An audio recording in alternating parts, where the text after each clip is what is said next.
The information we are releasing today regarding child sexual abuse and the Diocese of Harrisburg details some very sad moments in our history.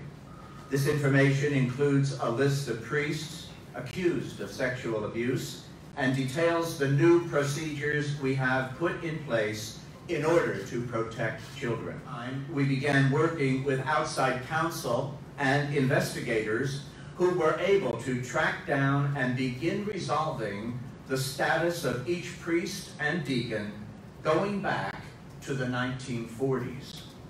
These efforts helped us to compile a complete list of clergy who have been accused of sexual abuse of a person under age 18. I have determined that anyone who has been accused of sexual misconduct and appears on our list will have his name removed from any place of honor throughout the diocese. As a result of a careful review of historical cases, it was also clear that the leadership of the Church did not, in every case, take adequate measures while handling matters related to offending clerics. With that reality, and after reviewing information with our legal counsel, along with the unanimous recommendation of the Committee on Naming, which was convened to advise me on these matters, I have directed that the names of every bishop since 1947, the beginning date of the grand jury's investigation, be removed from any building, facility, or room in the diocese.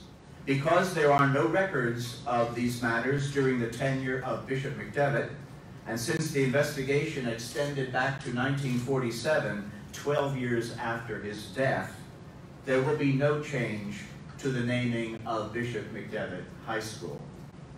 Additionally, the Diocese of Harrisburg has reviewed its historical files and learned that prior to the year 2002, the diocese from time to time entered into settlement agreements with survivors of child sexual abuse, and some of those settlement agreements contained confidentiality provisions.